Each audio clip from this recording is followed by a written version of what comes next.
First, there's the microphone footage, the one that shows a flash no one can explain. Then, there's a confession that seemed to appear online before police ever confirmed it, and the text messages linked to Charlie's killer. They don't just read like evidence, they read like someone ratting themselves out. In this video, I'll walk you through some of the footage they don't want you to see. The strange footage around Charlie Kirk's final moments.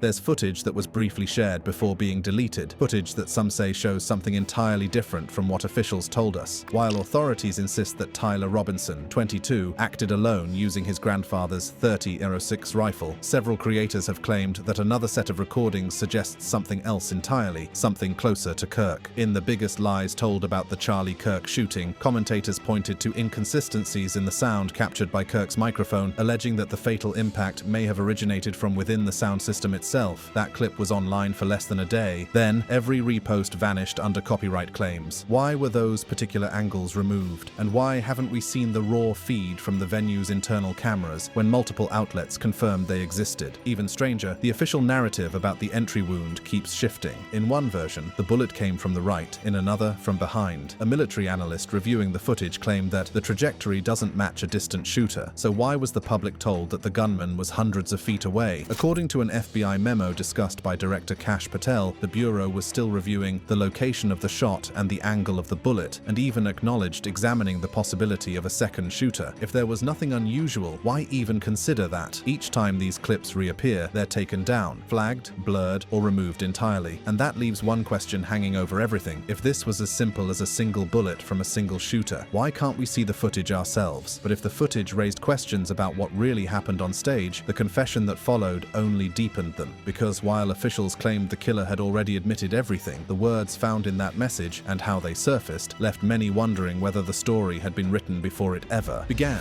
The shooter's confession, or something planted.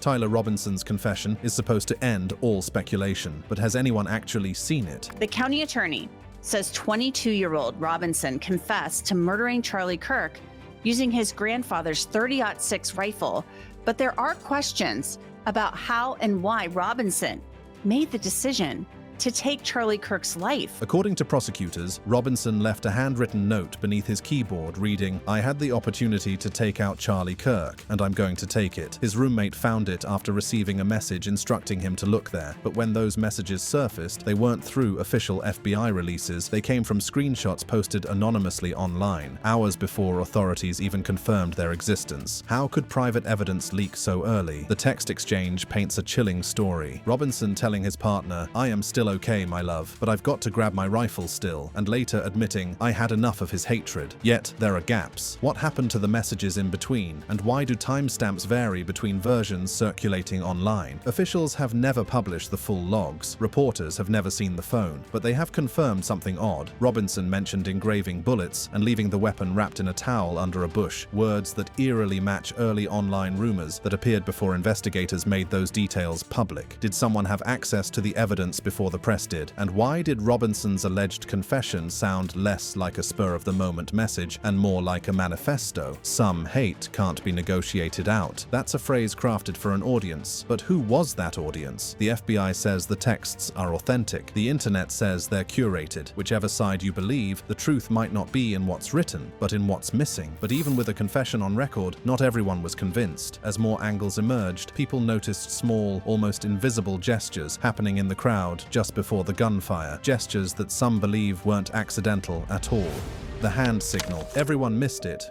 Was just a small movement, a man in a white hat adjusting his brim right before the gunshot. But to millions online, it wasn't random, it was a signal. You know how many mass shooters there have been in America over the last 10 years? Frame by frame, the gesture lines up with the exact second Kirk's body jerks forward. That's all it took for social media to erupt with theories about hand signals, spotters, and coordinated timing. One of the people in that frame was later identified as Dr. Frank Turek, a friend and mentor to Kirk, who said he was simply FaceTiming his family during the event, that he maybe touched his nose or something while holding his phone. But here's where it gets strange. The footage of that moment, the one broadcast live, was quietly replaced in re-uploads. Some copies no longer show the gesture clearly, others have skipped frames. Why alter something so insignificant if it's truly harmless? Then there's the man beside Turek, dressed in black, extending his arm right after the signal. Officials called him a member of Kirk's security team, yet no one has released his name. No interviews, no statement, no record of his actions after the incident. Why the secrecy? As if that weren't enough, online sleuths found what they say is correlation between the gesture and the gunshot's timing, suggesting the shooter might have been watching a live feed. If that's true, whoever made the gesture could have been communicating without a word. FBI Director Kash Patel denied that any coordination existed between people near the stage and the shooter, calling the claim baseless. Still, he admitted the Bureau reviewed every video angle to ensure no signals were exchanged. No evidence of signaling, they say, but even officials admit they had to check, and that's what lingers. If it was all coincidence, why did it look so deliberate? And if a hand signal could suggest coordination, the question naturally became, coordination with whom? Because when investigators began reviewing the footage again, they quietly admitted something most people didn't expect. They couldn't completely rule out a second shooter.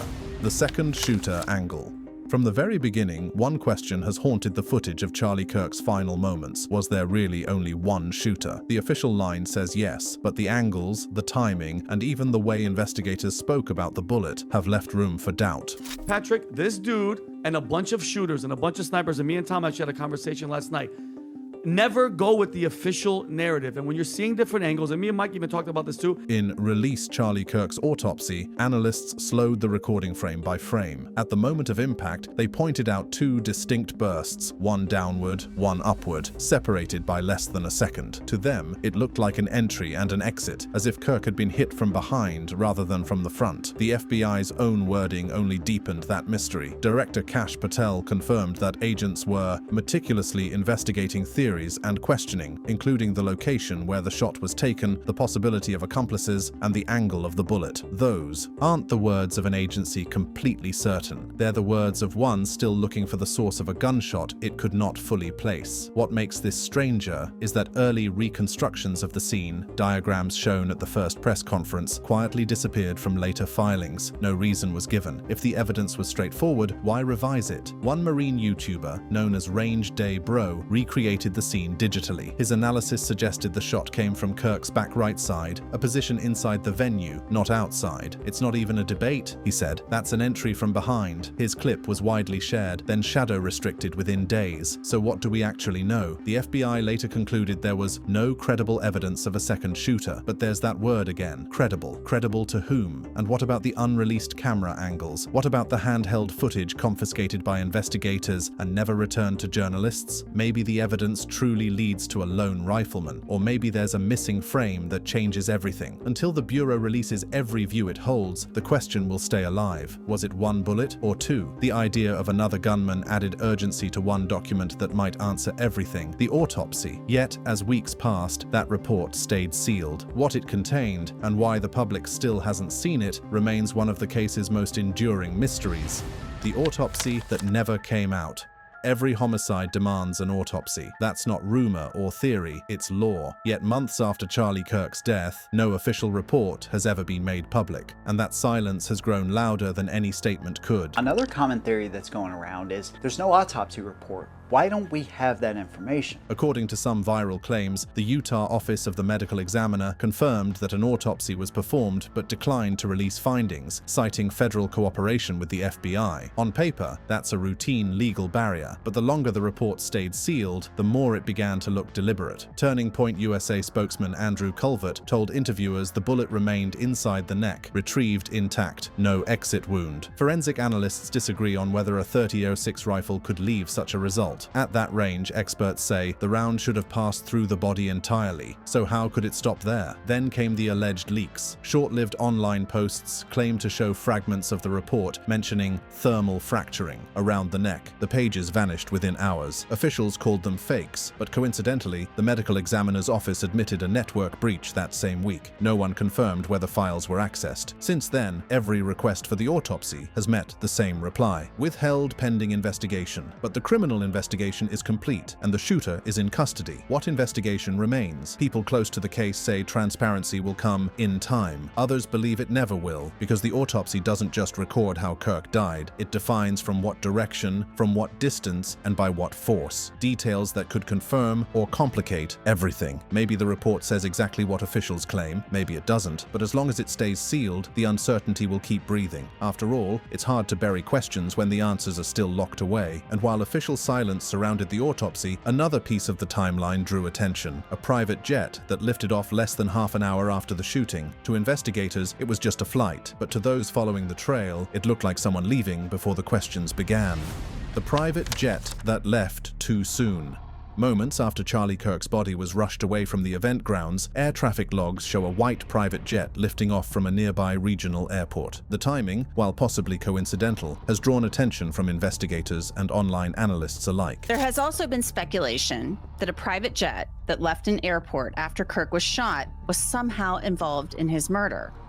A man named Derek Maxfield was on that flight, and he posted on Instagram that it was his company's plane. According to some reports, the aircraft, tail number N88KG, was registered to entrepreneur Derek Maxfield, a Utah-based business owner and frequent donor to conservative causes. He later addressed the growing rumors directly, calling them false and without credible basis, explaining that the plane had been scheduled for a standard corporate flight. Still, several independent flight trackers noticed an anomaly. Public ADS-B data indicated a brief transponder blackout less than 2 minutes after takeoff. It was short, roughly 45 seconds, but enough for online commentators to seize on. The FAA described the interruption as routine signal loss, a common occurrence caused by line-of-sight interference. Yet, with the shooting still unfolding nearby, that brief silence became a magnet for speculation. When local reporters checked the airport's departure manifest 2 days later, the entry for N88KG was present, though the passenger field was left blank. A spokesperson cited data privacy and declined to comment further. That omission only deepened online suspicion. Some wondered whether a passenger's identity was being shielded, others dismissed it as paperwork delay. Meanwhile, the FBI quietly confirmed it had reviewed all private flight activity within a 20-mile radius of the shooting. They found no evidence linking any aircraft to the crime. Still, they never released the radar images or ATC recordings that could definitively close the matter. Could the timing be coincidence? A routine flight in the wrong place at the wrong time? Possibly, but observers note that no other private departures occurred within the following hour, only N88KG. In an investigation built on missing frames and withheld documents, even a routine flight takes on an edge of mystery, because when the truth is sealed behind agencies, every unanswered question becomes an open runway for suspicion. But even that flight was only one part of a larger story, one that some believe began long before the shooting itself, because as rumors of internal audits and missing funds surfaced, suspicion shifted inward toward the people closest to Kirk. The inside job theory. Every conspiracy begins with a small detail that refuses to fade. For many viewers, that detail was a post claiming Charlie Kirk had ordered an internal financial audit just 8 days before his death. That post appeared briefly on X, formerly Twitter, and was shared thousands of times before vanishing without explanation. According to sources, the alleged audit was said to expose irregularities within Turning Point USA's donor accounts, missing millions, as one anonymous profile described it. Then, Kirk was killed before the audit began. Coincidence? Or something deeper? Online commentators began piecing together fragments, staff movements, statements, and even facial expressions at the funeral. Some suggested that Kirk's own organization wanted him silenced to prevent exposure of financial wrongdoing. Others went further, suggesting ritualistic symbolism in the service. Theories quickly condemned by the Anti-Defamation League as baseless and anti-Semitic. Still, screenshots claiming to show internal TPUSA group chats circulated widely. The messages hinted at keeping the matter quiet until after memorial services. Fact-checkers later labeled those images fabricated, but even so, their removal only fueled suspicion. In one viral example, users highlighted a video clip of staff leaving TPUSA headquarters shortly after news of the shooting broke. The footage, which later disappeared from social media, was described as showing employees leaving in coordinated order. No timestamp or confirmation was ever produced. Then there was the silence. Kirk's inner circle gave no interviews for weeks, no statements beyond press press releases. For believers in the inside job theory, that silence was proof in itself. Some people described the rumor as logistically impossible, pointing out that such a cover-up would require coordination between local police, FBI agents, hospital staff, and even government officials. Yet that's exactly what keeps the theory alive, the impossibility itself. Because when something feels too big to fake, some interpret it as too big to fail. And with no audit records, no full statements, and no uncut footage, the simplest question remains unanswered. What, if anything, was Charlie Kirk about to expose? And when no one from his circle spoke publicly to quiet those suspicions, the focus expanded outward. Soon, whispers of foreign involvement began to replace corporate ones, and the name most often repeated in those whispers was one that drew global attention: the Mossad connection.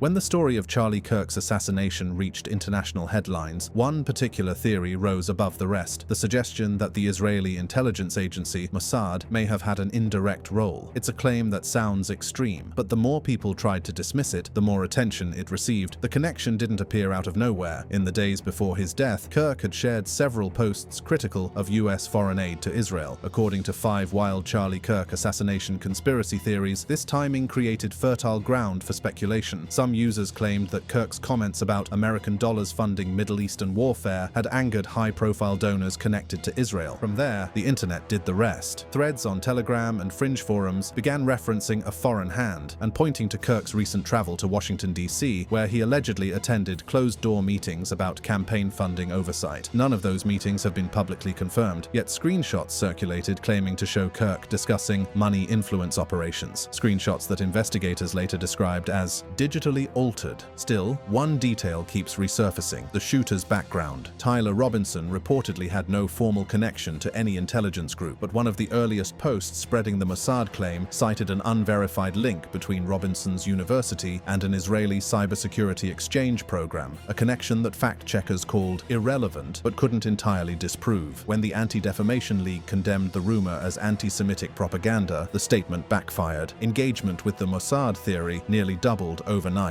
For believers, that condemnation felt like suppression. For others, it was simply frustration at a lie that refused to die. There is no evidence tying Israel or any foreign actor to the killing, but the story's endurance raises a deeper question. Why did this theory spread faster than any official update? Perhaps because it fits a familiar pattern: a tragic event, a silence from officials, and an audience desperate to assign motive. Whether born from coincidence or deliberate distortion, the Mossad theory reflects a truth about modern conspiracies. Once the idea of an invisible hand appears, it rarely disappears. But the Mossad theory wasn't the final word, because as these stories spread, something else started happening. The digital record itself began to fade. Videos disappeared, posts were removed, and even official pages changed without explanation.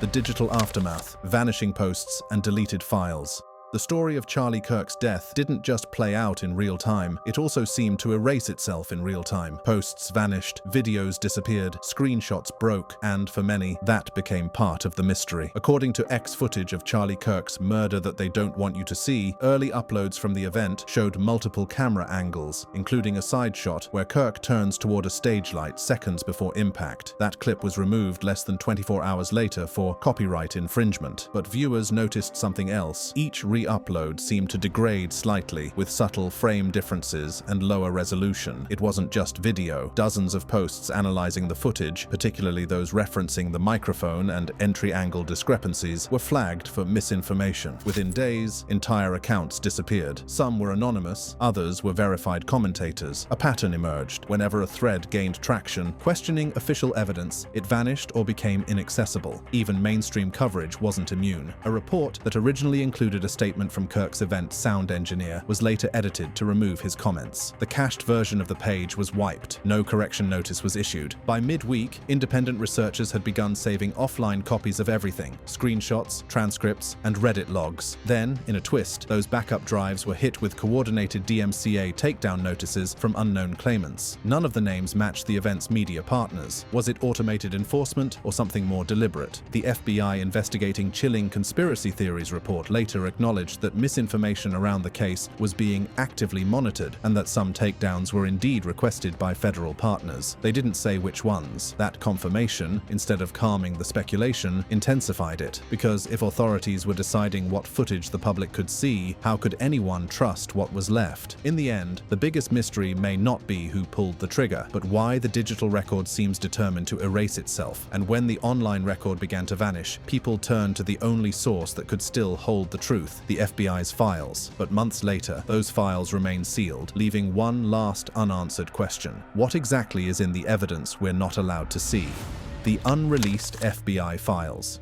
Even months after Charlie Kirk's murder, the investigation feels unfinished. Not because there's no suspect, but because of the evidence we still haven't seen. According to some theories, the Bureau has reportedly compiled thousands of pages of internal documents, digital forensics, interviews, autopsy records, and encrypted communications connected to both the victim and the suspect. These files remain classified under an ongoing review, despite the fact that Robinson's arrest and indictment have already been finalized. That discrepancy is what troubles people most. What could those files still contain that prevents their release? Insiders claim that portions of the evidence involve sensitive communications between Kirk's organization, Turning Point USA, and private contractors, including security personnel who were on site during the shooting. None of that material has been made public, though it would easily clarify several unanswered questions about the event's logistics, response time, and security detail. Some journalists who've tried to access the documents through the Freedom of Information Act say they received near-identical rejection letters, citing potential interference with ongoing law enforcement proceedings. Others were told that release could compromise techniques and procedures, but the Bureau hasn't specified what techniques those might be. In The Biggest Lies Told About the Charlie Kirk Shooting, investigators noted that several local officers who first responded to the scene were later reassigned or placed on administrative leave. The FBI hasn't clarified whether that's connected to the case. Still, it fuels the perception that information is being managed, not merely stored. Meanwhile, snippets of supposed FBI leaks continue to surface online. One claims that the Bureau recovered additional footage from a drone feed near the venue. Another refers to voice analysis inconsistencies in the shooter's 911 call. None of these have been verified, but their persistence suggests the public is no longer waiting for official updates, it's creating its own. Director Kash Patel told reporters that investigators are methodically verifying all digital materials before public dissemination. Yet, as weeks turn to months, patience erodes. Each unreleased file becomes its own conspiracy, a placeholder for whatever truth people believe was buried inside. Perhaps the documents will eventually be published, confirming what we already know. One shooter, one bullet, one tragedy. Or perhaps, when the files finally surface, they'll show something else entirely, something that explains why they were kept sealed for so long. Until then, the mystery endures, not in what we've seen, but in what we're still not allowed to.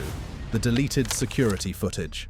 It started as a simple question. Why was the venue's security feed never released in full? In the hours after the shooting, investigators reportedly collected all CCTV and live stream recordings from the event space, including cameras covering the stage entrance, the green room, and the audience floor. But according to The Biggest Lies Told About the Charlie Kirk Shooting, when journalists later requested copies through public records channels, they were told those files had been corrupted during transfer. That phrase, corrupted during transfer, appears in multiple official responses, yet no one has clarified what caused the corruption or whether any backups exist. The event venue, which uses a digital surveillance system that automatically archives video for 30 days, should have stored copies off-site, but when those were requested, the hosting company reportedly said the drives had already been reformatted. That reformatting occurred just 5 days after the shooting, a window many viewers find uncomfortably short for a case of national interest. Adding to the unease, an FBI summary later acknowledged that several internal recordings from the venue were unrecoverable due to file damage, but what's rarely discussed is how those files became damaged after being taken into evidence. Did it happen during extraction or while in federal storage? No agency has said. In one online discussion referenced by X footage of Charlie Kirk's murder that they don't want you to see, attendees claimed that certain interior cameras, specifically those facing the staff corridors, were turned off moments before Kirk took the stage. The venue's technical director denied that, saying those cameras operated on motion detection and were simply idle. Still, The timestamp gap remains unexplained. Some point to power fluctuation logs showing a brief outage at the exact moment of the shooting, a blink of less than 2 seconds. Others believe it's coincidence, the kind of electrical interference that happens anytime recording systems are overloaded by network traffic. Either way, those missing frames, the seconds before and after the shooting, are now central to the debate, because if nothing unusual happened, releasing the footage would end the speculation instantly. Instead, we have fragments, stills, blurred screenshots, and small clips stitched together by viewers trying to reconstruct what's no longer available. Maybe those missing videos were lost in a transfer error, maybe they were overwritten automatically, or maybe, as some quietly suggest, they were removed on purpose, to ensure that what happened on stage that day stays seen only from the angles they approved. That brings us to the end of this video. For more interesting videos like this, click on the cards on your screen.